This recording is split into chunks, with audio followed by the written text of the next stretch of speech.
Isso aí, galera. Tô vivo. Tamo. Calma. Funcionou?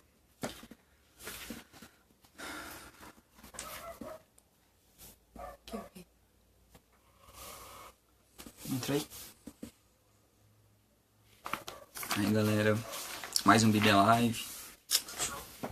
Show. Vê na Insta. Posso falar. Show.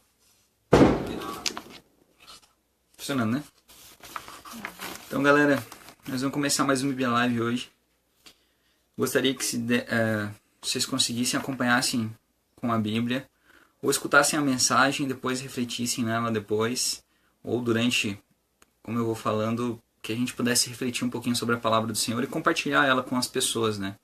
Quem sabe a gente não, às vezes quer tanto falar, às vezes, mas a gente precisa um pouquinho ouvir, né? E muitas vezes eu sei que Deus tem falado de algumas maneiras que não tem como eu não ouvir Ele e tentar passar isso para outras pessoas. Bom, hoje a gente vai falar sobre Efésios 2, Filipenses 3, deixa eu ver aqui, João 3, Tito 2, 1 Timóteo, Salmo 119 e Mateus 22. Eu vou tentar conectar elas nas mensagens para ficar mais compreensível, igual nós viemos fazendo em algumas Bíblia Lives. Então, essa mensagem tem falado muito comigo, que se encontra no livro de Efésios, no capítulo 2, do versículo 1 ao 10. E eu sei que ela tem muito mais significado do que, de repente, o que eu tento passar aqui para vocês, mas eu tenho fé que o Espírito Santo vai trabalhar nisso. Então, eu gostaria de ler com vocês em Efésios 2. Está escrito a partir do versículo 1. Vocês estavam mortos em suas transgressões e pecados, nos quais costumavam viver, quando seguiam a presente ordem deste mundo e o príncipe do poder do ar, o espírito que agora está atuando nos que vivem na desobediência. Anteriormente, todos nós também vivíamos entre eles, satisfazendo as vontades da nossa carne, seguindo seus desejos e pensamentos. Como os outros, éramos por natureza merecedores da ira. Todavia, Deus, que é rico em misericórdia, pelo grande amor com que nos amou, deu-nos vida juntamente com Cristo, quando ainda estávamos mortos em transgressões. Pela graça sois salvos. Deus nos ressuscitou com Cristo e com Ele nos fez assentar nos lugares celestiais em Cristo Jesus, para mostrar nas eras que hão de vir a incomparável riqueza de sua graça, demonstrada em sua bondade para conosco em Cristo Jesus. Pois vocês são salvos pela graça por meio da fé, e isso não vem de vocês, é dom de Deus. Não por obras, para que ninguém se glorie, porque somos criação de Deus, realizada em Cristo Jesus para fazermos boas obras, as quais Deus preparou de antemão para que nós as praticássemos. Então, galera, eu gostaria que vocês pudessem mesmo abrissem o coração de vocês para essa mensagem, assim como eu abri o meu. E a cada dia eu sei que tenho aprendido mais do Senhor e que nós podemos passar isso para as outras pessoas. Eu sei que às vezes a gente tem feito vídeos que talvez eles demorem um pouquinho, mas diante de tanto que a gente faz com outras coisas, eu creio que essa, no máximo uma horinha, não seja muito para a gente passar ouvindo da palavra, ouvindo da parte de Deus, uma mensagem que pode vir edificar nossas vidas, que pode, na verdade, nos trazer vida. E é disso mesmo que eu quero falar hoje. Paulo fala que nós estávamos mortos e que Ele nos trouxe vida, né? Jesus nos trouxe vida. Aliás, uma nova vida, uma vida que realmente a gente pode chamar de vida. Nós temos que viver em obediência ao seu amor. Nós satisfazíamos nossos próprios desejos. E segundo, né, esses desejos e pensamentos, nós merecíamos a punição de Deus. Mas ao contrário disso, aqui a gente lê que Deus foi rico em misericórdia e nos amou. Vou testar um do Instagram. Ele nos amou que deu vida juntamente com Cristo. E o que ressalta nessa parte da palavra é que nós vemos... Mas tem som? E nessa parte da palavra nós vemos 2 vezes ele descrever que a salvação vem pela fé. E é isso que nos move, a nossa fé. Eu sei que você pode pensar, nossa, mas como assim, Dudu? Eu vivi a minha vida toda, não preciso crer nesse Deus aí, não tenho alguma coisa. Mas a questão é que aquelas pessoas também não viveram. E eu vou demonstrar isso. Qual foi a nossa morte, seja em Adão ou seja nos nossos delitos. Eu vou tentar exemplificar com a palavra, para que fique mais claro a gente aprender e conseguir ver realmente esse caminho. Aprender com ele, porque comigo eu não tenho poder nenhum e não tenho nada para oferecer que não venha dele. E, enfim. Então, quando a gente lê essa passagem, ainda a misericórdia dele, que nos ressuscitou junto com Cristo, mostra a sua bondade. E que no futuro, né, a gente ainda ia conseguir, ele ainda ia conseguir mostrar através de nós as pessoas que iam aderir a esse amor. E o fato que eu mais gosto de colocar... Já estava... Tá pausado. Mas só no vídeo? Encerrar.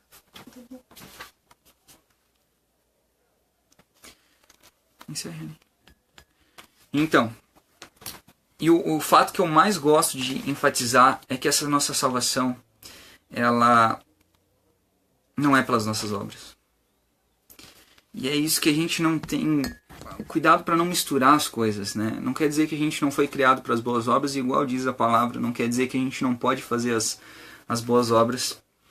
E quando nós percebemos em Efésios, num capítulo ali, que até o versículo 10 de Efésios 2, a gente consegue perceber, poxa, tamanha misericórdia de Deus foi para conosco, que a gente merecia a punição, a gente merecia a morte, mas mesmo assim Ele foi rico em misericórdia e nos deu a vida. E essa vida não custou, vamos dizer assim, um ouro, uma prata. Essa misericórdia dele, esse resgate por nós, ele custou caro, ele custou a vida do seu filho, ele custou a vida de Jesus. O verbo ele precisou se fazer carne para a gente conseguir olhar e ver Jesus aqui na terra e reconhecer que ele era o Messias. Porém, não foi isso que aconteceu. Continuando, para a gente entrar justamente na palavra, quando nós lemos João, nós percebemos que João usa algumas palavras que parecem um tanto bonitas, dizendo que Jesus era a luz dos homens, né? Que ele veio dar testemunho da luz. Enfim, em João capítulo 3, no versículo 19, fala poderosamente, onde diz assim: Este é o julgamento. A luz veio ao mundo, mas os homens amaram as trevas e não a luz, porque as suas obras eram más. Quem pratica o mal odeia a luz e não se aproxima da luz, temendo que as suas obras sejam manifestas. Mas quem pratica a verdade vem para a luz, para que veja claramente que as suas obras são realizadas por intermédio de Deus. Nós vemos João retratando uma coisa que muitas vezes nós nos sentimos limitados por alguma coisa. Nós achamos que nós não vamos fazer isso porque ou a gente não vai conseguir, ou não vai... Assim como muitos dos profetas, eu não estou nos comparando com algum profeta ou alguma coisa assim, mas muitas vezes nós colocamos dúvida no nosso relacionamento com Deus. E às vezes nós parece que nós depositamos tanta confiança às vezes em uma pessoa ou outra, que nós acabamos esquecendo que Deus é poderoso para fazer todas as coisas e tudo é possível aquele que crê. Então, através da nossa fé, nós podemos alcançar grandes coisas. E as nossas obras, gente, elas são reflexo do nosso coração. Elas não são feitas por obrigação e não é pelo aquilo que a gente pode construir ou fazer. Também, porque isso é visível às outras pessoas. Mas as obras daquelas pessoas, se a gente olhar ali em João, aquelas pessoas que não receberam a Jesus e inclusive futuramente crucificaram ele, cara, eles eram religiosos do pé à cabeça. Da ponta do cabelo até a ponta do dedo do pé. Eles seguiam a lei à risca. Obviamente tinham pessoas que provavelmente eram excluídas desse meio religioso. porque elas eram condenadas por serem de um jeito diferente das outras. Mas enfim, o que eu quero notar para vocês é que, por exemplo, tinha pessoas que seguiam à risca mas a lei, os ensinamentos e tal, mas não conseguiram reconhecer quem era Jesus, que ele era o Messias. E mais uma vez, eu digo que pela graça, por meio da fé, por esse favor imerecido, hoje nós temos acesso livre ao Deus Pai. Eu não quero colocar peso sobre o ombro de ninguém, mas se nós olharmos para o que nós estamos fazendo de errado, nós já conseguimos ver que realmente esse favor foi imerecido. E acho que isso torna uma coisa principal, como se fosse um primeiro passo da fé, nós compreender que nós somos pecadores, que nós não somos perfeitos, mas que nós temos que focar os nossos olhos na luz e ser guiado por essa luz, a luz do mundo, essa luz que veio ao mundo, que ilumina todo homem. Em Filipenses, no capítulo 3, no versículo 4, e agora vai ficar um pouquinho extenso, mas eu gostaria que se a gente acompanhasse, nós conseguiríamos pensar sobre algumas coisas que nós às vezes colocamos tanto nós nos colocamos e colocamos pessoas também tanto em pedestais, e às vezes esquecemos da riqueza, da misericórdia de Deus, que às vezes está em alguém que não tem nada e às vezes oferece o que não tem, o pouquinho que tem para alguém que realmente está necessitando. Bom, em Filipenses, no capítulo 3, a partir do versículo 4, está escrito: embora eu também tivesse razões para alimentar tal convicção, ora, se alguém julga que tem motivos para confiar na carne, eu ainda mais, circuncidado no 8º dia de vida, filho da descendência de Israel, da tribo de Benjamim, hebreu de hebreus. Quanto à lei, fui fariseu. Quanto ao zelo, persegui a igreja. Quanto à justiça que há na lei, irrepreensível. Todavia, o que para mim era lucro, passei a considerar como prejuízo por causa de Cristo.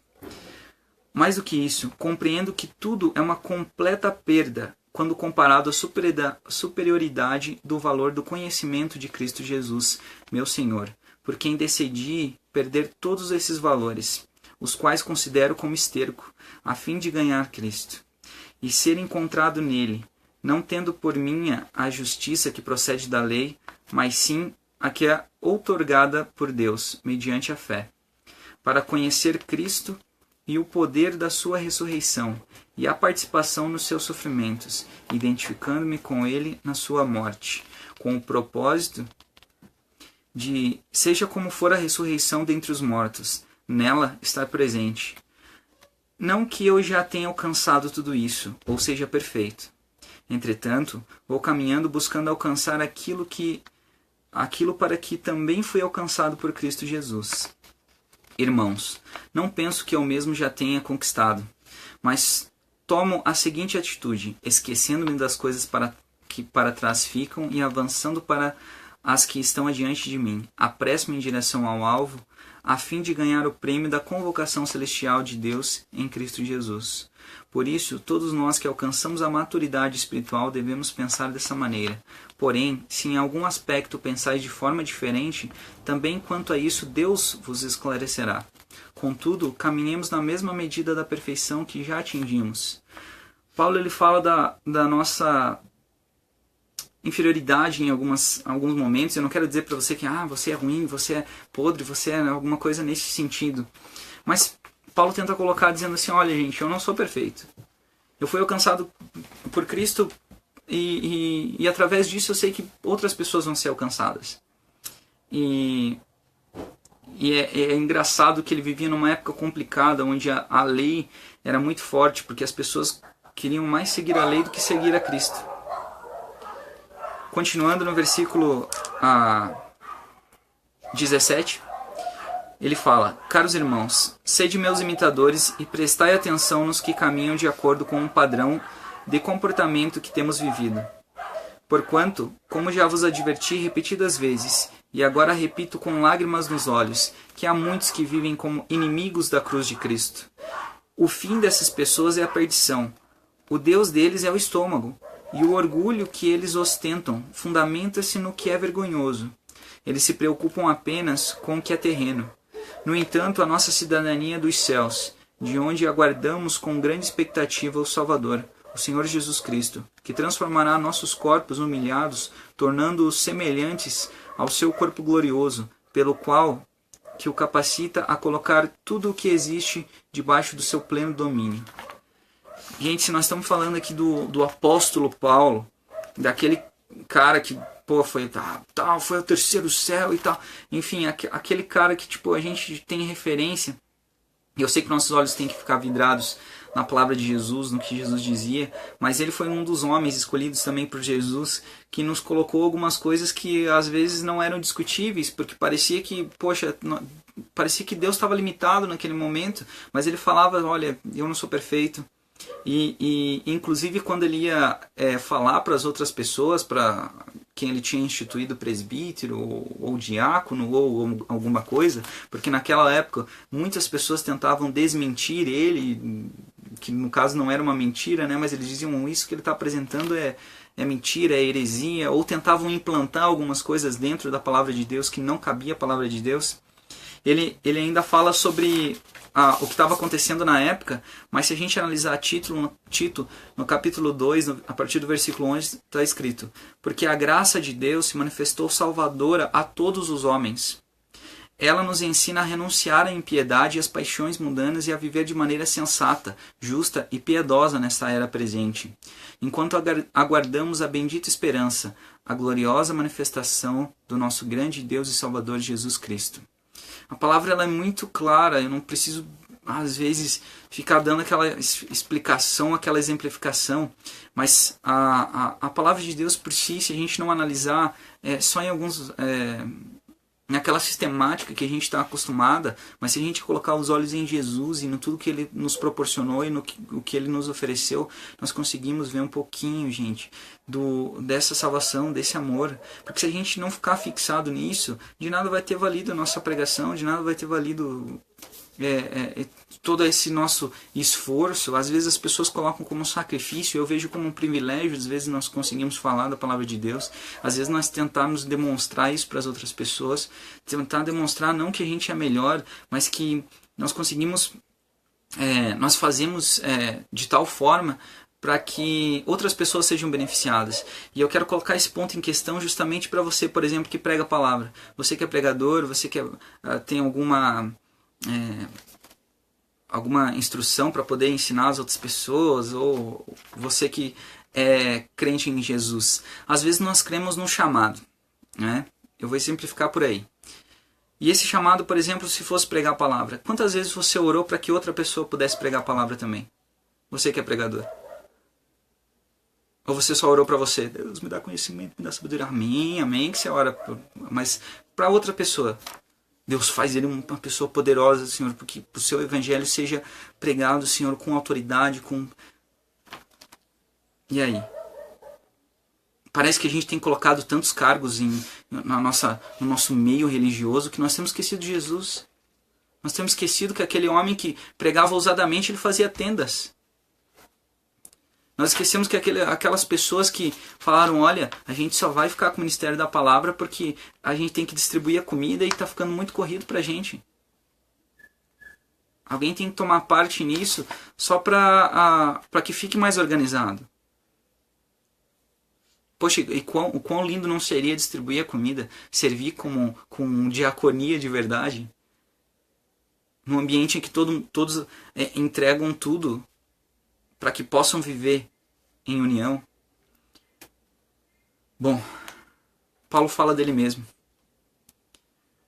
Ele fala dessas coisas para que a gente não tenha a prepotência de achar que nós somos mais do que Deus quer que nós sejamos. Ah, mas Deus quer que você seja um grande pregador e faça isso, faça aquilo, amém. A gente vai correr em direção à proposta que Ele nos sugere. Mas nós não estamos aqui para pisar em outras pessoas, nós não estamos aqui para dizer a verdade absoluta nossa, mas a dele. É por isso que nós pregamos a palavra, não, a palavra justamente é dele, é ele. Nós temos que demonstrar isso sendo iguais a Jesus. Eu sei que isso talvez seja um pouco difícil de ser, porque nós provavelmente não vamos conseguir ser iguais a ele, mas nós temos que ser imitadores juntamente como Paulo foi de Cristo. E é isso que ele pede. Enfim. Continuando, em 1 Timóteo, no capítulo 1, a partir do versículo 15, ele coloca dessa forma assim: esta afirmação é fiel e digna de toda aceitação. Cristo Jesus veio ao mundo para salvar os pecadores, dos quais eu sou o pior. Mas por isso mesmo alcancei misericórdia, para que em mim, o pior dos pecadores, Cristo Jesus demonstrasse toda a grandeza da sua paciência, usando-me como um exemplo para aqueles que nele haveriam de crer para a vida eterna. Ao Rei eterno, ao Deus único, imortal e invisível, sejam honra e glória para todo sempre. Amém. Bom, eu não preciso nem falar nada porque relativamente a palavra já fala por si mesma. Mas a gente vê Paulo, o grande apóstolo, essa pessoa referenciada que muitas vezes nós falamos e enchemos até o pulmão às vezes para falar de Paulo, né? Que era uma pessoa que, poxa, olha o que ele fazia e olha o que ele começou a fazer. E isso serve de simbolismo também para a nossa vida, porque nós sabemos que nós não somos perfeitos e muitas coisas nós temos que melhorar. E quando nós olhamos para Paulo, nós vemos, poxa, cara, ele está falando que, ó, nossa, ele pior dos pecadores, e Cristo conseguiu fazer uma obra nele que fez ele, poxa, olha tantas coisas que ele conseguiu realizar, mesmo em meio àquela época de perseguição. E assim, Paulo passou por situações horríveis, foi preso, e muitas vezes nem precisava, porque ele nem precisava chegar àquele ponto, porque ele era um cidadão romano, não é? Ele era um cidadão que tinha o status, que ele poderia dizer assim, não, peraí, mas olha minha carteirinha aqui, ó. Eu não preciso passar por isso porque eu tenho direitos. Mas mesmo assim, ele foi participante no sacrifício de Cristo. Ele foi participante nas dores de Cristo. Por mais que ele, né, tenha vivido períodos diferentes ali, mas você sabe que naquela cruz deveria estar você, deveria estar eu lá. E não Jesus. Talvez foi isso que Paulo tenha entendido. E realmente, nós somos salvos pela graça.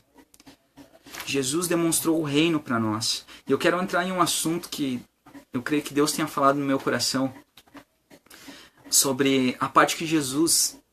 Lembra que os discípulos, eles estão falando, Jesus está orando pelas pessoas, né?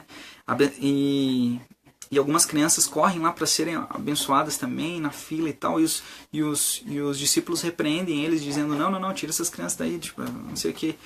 Enfim, e o que eu gostaria de falar é que não necessariamente desse ato dos discípulos ou alguma coisa assim, mas eu sei que aquelas crianças não foram para lá sozinhas. Eu sei que tenho que dar esse recado para os pais e para os futuros pais, que aquelas crianças muitas vezes, como elas estavam ali com a família e tal, provavelmente, né, assim a palavra não nos diz, mas aquelas crianças não foram para lá sozinhas, como eu tinha dito, mas muitos de nós, inclusive nas nossas instituições religiosas, nós citamos Provérbios 22, onde a gente diz que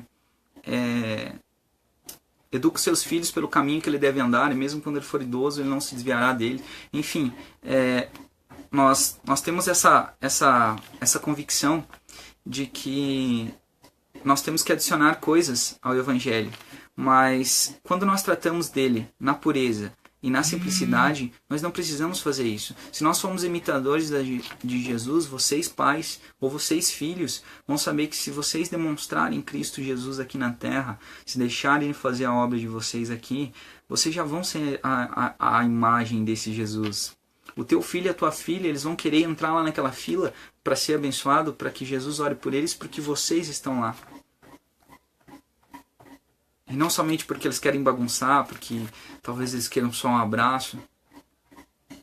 Queridos, eu gostaria de enfatizar aqui. O que nos limita e às vezes nos impede de chegar a Jesus é o nosso medo. Vários motivos. A gente se limita porque nós queremos aceitação. Nós não entramos nesse grupo por aceitação, nós não entramos a Jesus por a gente quer ser aceitado pelos demais membros dessa instituição ou de alguma coisa assim.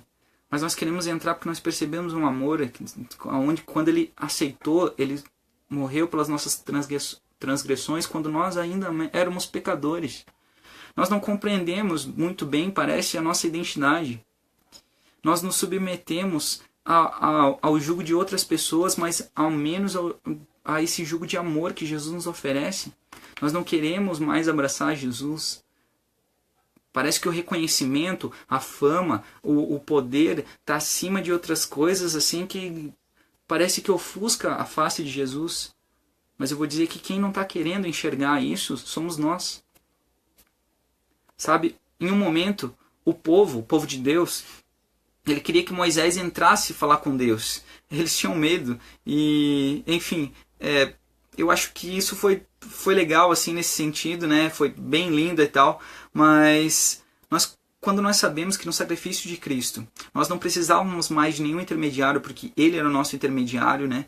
Nós éramos inimigos de Deus porque eu não vou nem comentar essa parte para não ficar muito longa, mas a gente sabe que o véu do templo se rasgou e nós poderíamos ter acesso ao Santo dos Santos. Nós estaríamos todos os dias e poderíamos entrar e abraçar Deus, nós poderíamos falar com Deus livremente, abertamente, e Ele nos responderá dizendo, eis-me aqui.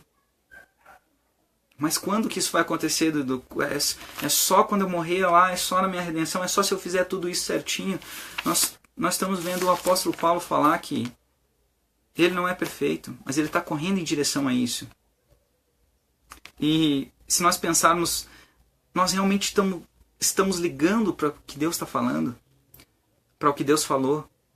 Ou para que Ele repetidamente nos diz? Parece que é difícil às vezes a gente escutar, né? Tipo, parece que tem aquela mensagem dizendo para você, poxa, esse não é o caminho e você não faz nada para mudar isso. Às vezes parece também que as situações ao nosso redor não são fáceis para a gente mudar de vida. No Salmo 119, Davi falou que escondi a tua palavra no meu coração para não pecar contra ti, Senhor. Apesar de Davi não ter ouvido Jesus falar, ele sabia que não importava o quanto nós limpássemos o exterior do copo e do prato, se por dentro nós estivéssemos sujos. E eu não digo isso para dizer que nós estamos totalmente limpos, mas um dia foi dito que quem não nascer da água não entrará no reino dos céus. E a água é a palavra do nosso Senhor Jesus Cristo. E o fogo é o Espírito concedido a nós. Não somente um selo da redenção, mas o nosso ajudador para os nossos dias. Nós somos corpo. Nós somos batizados em um só Espírito. E eu não estou falando disso de forma que nós mergulhamos em alguma água, mas que nós podemos mergulhar todo dia nessa água que é a palavra de Deus. A palavra de Jesus. E vivificado estamos em Cristo Jesus, para que não venhamos a viver mais pela carne, mas sim pelo Espírito. E talvez esse fogo que nós viemos a falar, o fogo do Espírito, ele era como a brasa que tocou a boca daquele homem de lábios impuros chamado Isaías. Algo tão intenso que foi capaz de tirar aquilo de um pecador, de uma pessoa que não tinha perdão. Isaías, no capítulo 6, ele fala, a partir do versículo 7, e com a brasa tocou a minha boca e disse, eis que isso tocou os teus lábios, e a tua iniquidade foi tirada e espiado o teu pecado. E nós vemos um homem que tinha ouvidos para o povo, mas ainda não tinha conseguido ouvir o Senhor. E depois disso, diz a palavra, ele ouviu o Senhor dizendo, quem enviarei? Eu espero que nós possamos ouvir a voz do Senhor hoje. E que, sem medo nenhum, você consiga compartilhar essa mensagem. Eu não estou falando do vídeo que nós estamos falando, eu estou falando que a mensagem de Cristo ela tem que habitar em você. A gente tem que deixar essa palavra no nosso coração, no nosso peito. E nós temos que praticar essa palavra. É por isso que a gente lê tantas vezes dizendo que nós precisamos fazer alguma coisa, as obras, mas essas obras não são feitas para nos gloriar ou para que nós nos gloriemos nela, mas para que as pessoas olhem para elas e vejam e glorifiquem a Jesus, porque nós não viemos aqui mostrar nossa face, nosso rostinho bonito, nosso cabelo arrumado, nós viemos mostrar a face de Jesus. Em Mateus, no capítulo 22, quando Jesus era testado pelos fariseus e vários outros povos que estavam ali perto, que seguiam, que ouviam alguma coisa sobre esse Salvador, sobre essa pessoa que curava, essa pessoa que fazia. Nós vemos eles testando Jesus dizendo a partir do versículo, Mateus capítulo 22, no versículo 35. Um deles, perito na lei, o pôs à prova com esta pergunta: Mestre, qual é o maior dos mandamentos da lei?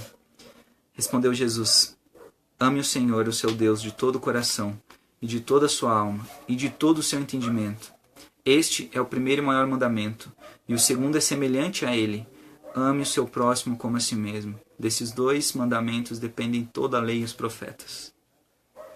E é com esse conhecimento de Cristo e conhecimento das palavras dele que nós conseguimos perceber o quão grande é a sua misericórdia, quão grande é o seu amor pela essa humanidade caída, essa humanidade que decidiu ser Deus de si mesmo.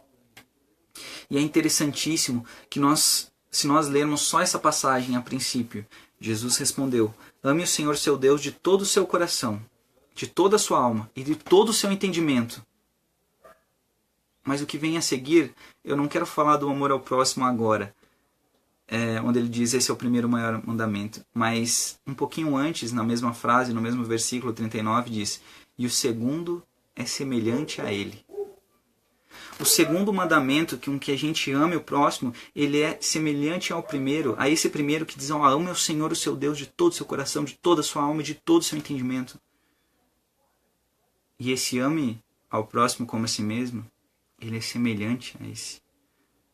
E é isso que nos deixa dizendo: poxa, Senhor, parece tanto que o Senhor se importa tanto com a pessoa que está do lado, a pessoa que está aqui ou a pessoa que está ali fora, para dizer: poxa, nós temos que amar ele também de todo o coração, de toda a nossa alma, de todo o nosso entendimento.